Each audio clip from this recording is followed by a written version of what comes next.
Hey guys, what's up? Saigan here. Quester's rest time. You may notice I'm wearing my Fatal Fury hat.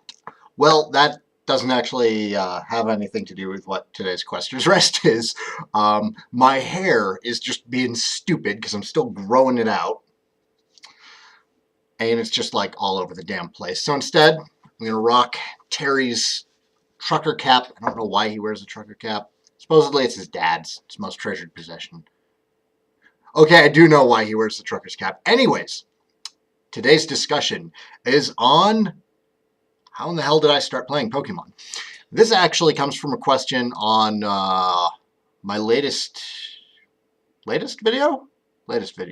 Yesterday's video for Pokemon Emerald. Ninja Blade asked, how did it happen that someone like you, I mean in your age, plays Pokemon, a kid's game with kids' logic and a protagonist who's meant to be 10 years old? Isn't that difficult for you to play a game which is quite different from the others that I've played? Just out of curiosity. This is a perfectly fine question to ask because it is kind of weird. I'm 30 years old. The year is 2014. Pokemon came out in 1996. Think about that for a second. That was 18 years ago. Pokemon is 18 years old. Pokemon is old enough to drive, and in some states, old enough to drink. Pokemon's been around for a while. Now, when the game came out, I was somewhere between like 12 and 14, depending. And I actually didn't get into Pokemon because of my love of video games. No. I got into Pokemon because of my love of card games. See, back during my middle school days and early high school days, I was really into Magic the Gathering, something that I've rekindled my love with recently. I'm actually going to the tcgplayer.com big event here in Colorado Springs next week. It's on the 3rd. I'll be there. And I'm also going to the Journey into Nyx pre-release tomorrow. It is Friday the 25th. I used to have a subscription to Duelist magazine. Other elderly folks like myself may remember Duelist magazine as the Magic the Gathering magazine that was published by Wizards of the Coast back in the day. It is no longer around, but it did have a pretty good run. I think I had it through most of the run because I didn't actually wind up stop playing Magic until after Urza's Saga, or Urza's Legacy? Urza's Block. But through Duelist magazine, there was an article about a game, a video game that was doing very well in Japan. It was about pocket monsters. And they had a bunch of cards from the card game. And they're like, this card game is coming out and it's doing really popular and it might come to the US. I was like, that sounds awesome. So my sister and I, we hopped on our 56K dial-up internet, tied up the phone lines for an hour, and we found a list of the Pokemon cards. And we had this massive booklet of just newsprint paper for drawing on, because she's a very talented artist. Actually, let me grab you some of her work.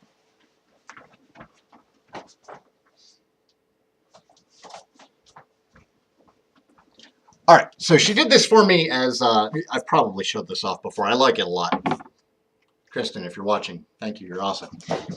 So my sister did this for me as a gift some time ago. And it's a Moogle wearing a Triforce scarf with the kanji for awesome down here at the bottom. And it's a lovely oil painting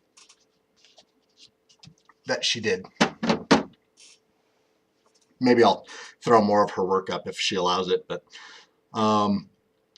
she was big into drawing. We had these big pads of newsprint paper, and we wrote down the fucking Pokemon cards on the newsprint paper, and we cut them out, and we made decks, and we figured out how to play the game. This was before the game came out in the US. The card game, I mean. I don't know if the video game had come out yet or not, but it was before the card game had come out, and it was definitely before we'd gotten the cartoon. Because we were watching Pinky and the Brain which was Kids WB, and we'd heard nothing of Pokemon. Freakazoid also. Oh man, do you guys remember Freakazoid?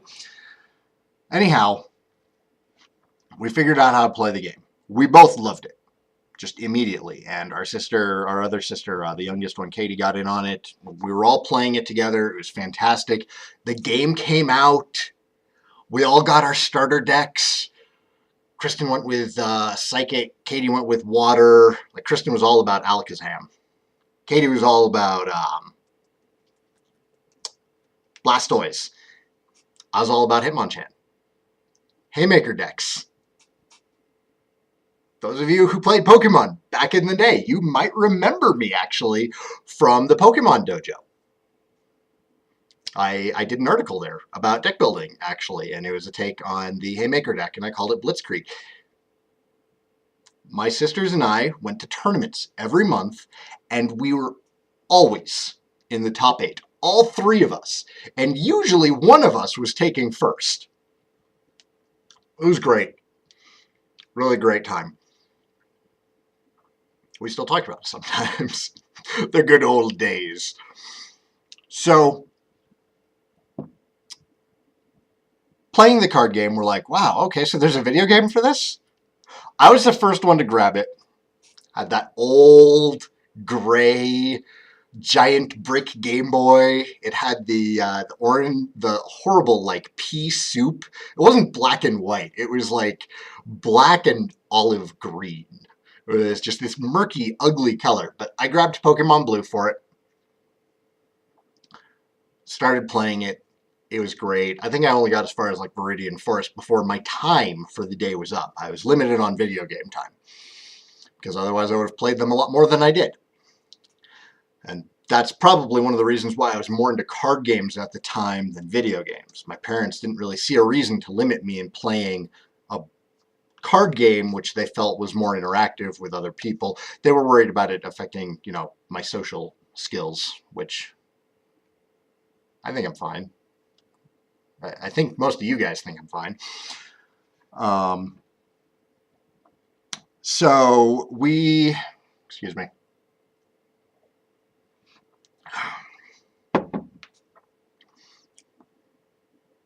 It is so awful that I just realized I'm wearing a trucker cap. I'm drinking rum and coke out of a mason jar. It's perfect. So when my time for the day was up, sisters wanted to try the game. I'm like, okay, well, it only supports one save file, but yes, you can try it, and you can get the game started, and you can see what it's like, and see if you want. Just don't save the game. And they both followed that rule, so I don't have, like, a terrible story to tell there. So they both tried it. They both loved it. They wound up getting Game Boy Colors and copies of Pokemon, I think that Christmas, and started playing. And we picked up link cables that could go from the Game Boy Color to the classic Game Boy. We got to do all of our trading. I know I got to 150 in the original Pokedex. I don't recall if my sisters did. Kristen might have. So yeah, that was how we got into Pokemon, and it continued from there, because when news of Peekaboo, that's right, Meryl was first spoiled in the US as Peekaboo as part of the Pokemon movie, which I actually have a giant freaking poster. See that? That's for Pokemon the first movie. My girlfriend Perry Onan got that for me. Some of you guys might know her from the stream. Peekaboo was spoiled through that. Meryl. Snubble was spoiled through that. This is still back in the days of dial-up internet, remember. So there's a lot of weird rumors going around. And when screenshots for Gold and Silver first hit, oh my God, it was crazy.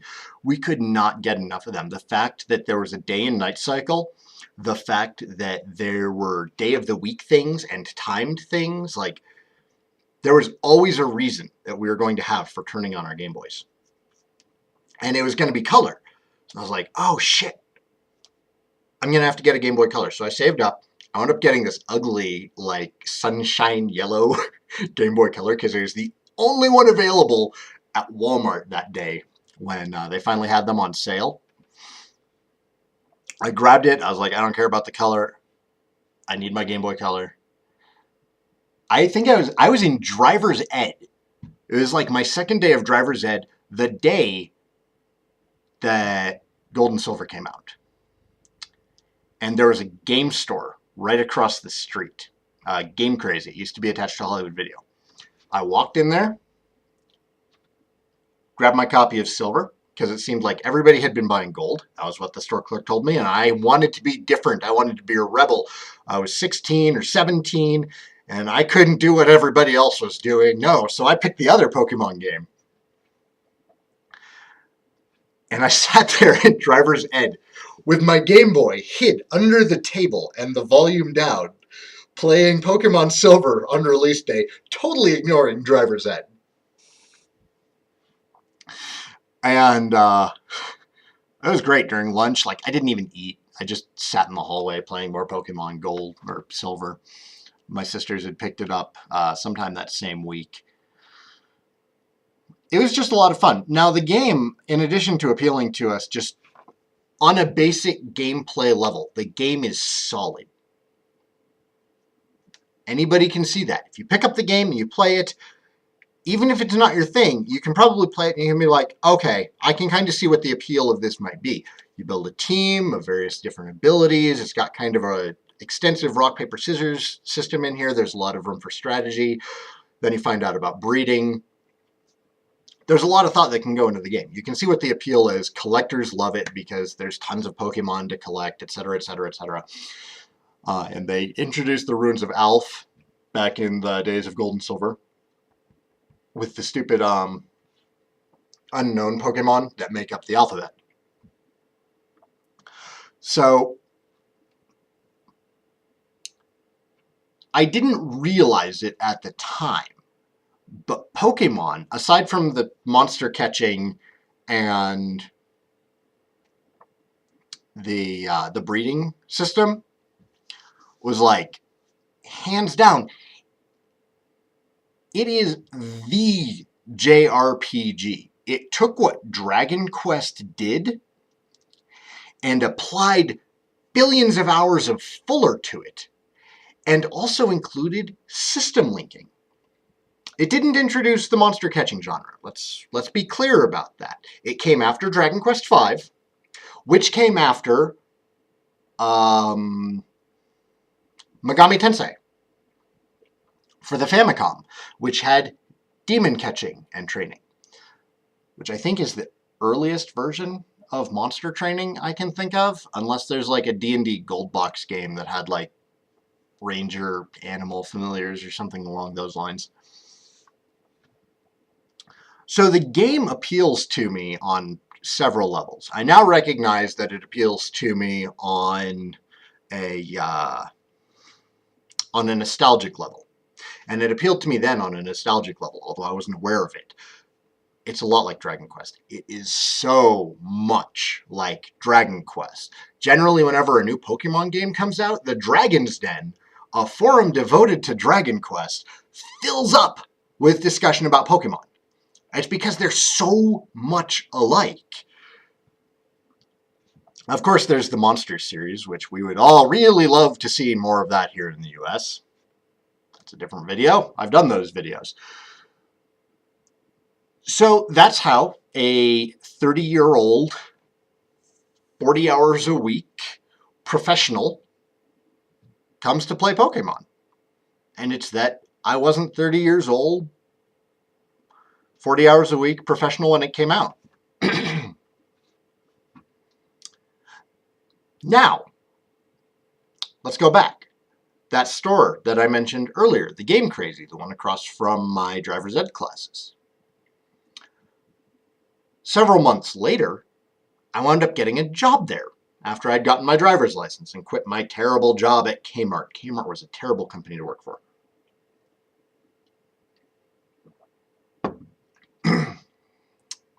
I wound up getting a job there because the manager was so cool, Fritz. Awesome old guy. He asked me what my favorite games were at the moment. Now, Pokemon was clearly one of them, but the other one that I listed was Omicron. Omicron was made by, I can't remember their name. More recently, they've done Beyond Two Souls and Heavy Rain. It's that same developer. Omicron was like way, way, way ahead of its time. But by the time it was its time, the graphics are so terrible. It's worth checking out because you can see the ideas in this game and you're like, oh wow, they were really trying to do something cool here, and they were kind of limited by the technology at the time. And David Bowie helped to make it. And he does the music in the game, and it's pretty good. So he was just impressed by my knowledge of this obscure, kind of unappreciated game. So he's like, yeah, we'll give you a couple of weeks. We'll see how you do. And in that time, I was able to A-rank the first level of Sonic Adventure for the Dreamcast. Or Sonic Adventure 2. I think it was Sonic Adventure 2 for the Dreamcast. And that impressed him also. You know, I really gotten to know about the other console games because I was more into handhelds at the time and PC gaming. And then later working there, I turned into more of a console everything gamer. So I wound up getting a job there. At which point I discovered age does not matter if the game is good. There are a lot of fantastic games out there. And it doesn't matter who they're marketed to. Mario Kart. Holy shit, Mario Kart. Smash Brothers. Do you know where Smash Brothers got big? At colleges. We're talking 18 to 22-year-old guys playing a game about Mario Brothers fighting. That's where Smash Brothers blew up. It didn't blow up because they marketed it at huge, conventions. It blew up because it was quick and easy to play. It was 4 players. It was on a pretty cheap system. It was accessible. And it blew up. Mario Kart started off on the SNES. I can guarantee you that back when it came out, there were 30 to 60-year-olds who tried it and were like, wow, video games have come a long way since I was your age, child. This is really good.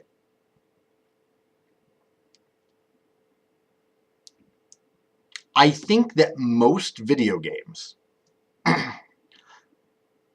doesn't matter who the target audience is. If it is a genuinely good game, it doesn't need to appeal to a target audience.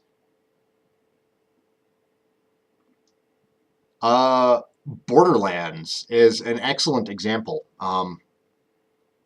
Borderlands is responsible for what I've seen as a lot of co-op gaming between the typical male gamer and their significant other.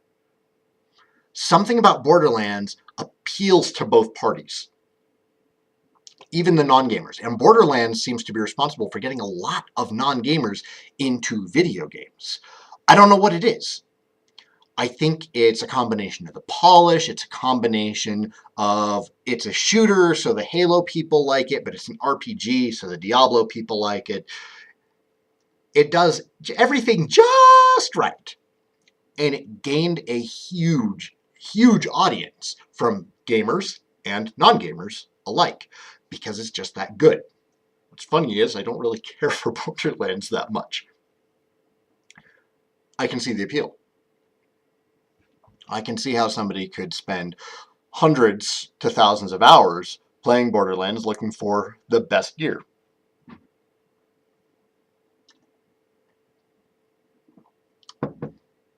I feel I've rambled long enough. But anyhow, yeah, that's how I got into Pokemon. Nothing to do with age. It's a solid game. I got there by way of playing card games. That's it. Thanks for watching, guys. Hope you still enjoy these Questers rests. I always feel like I'm just kind of talking at a camera. But y'all seem to like them, so. Comments below, subscribe if you like what I do. Peace out, guys. More Dragon Quest VIII, Pokemon Emerald, and nostalgia videos coming your way. I should still be doing one of each a day being published. So, hope you're enjoying them. Take care, guys.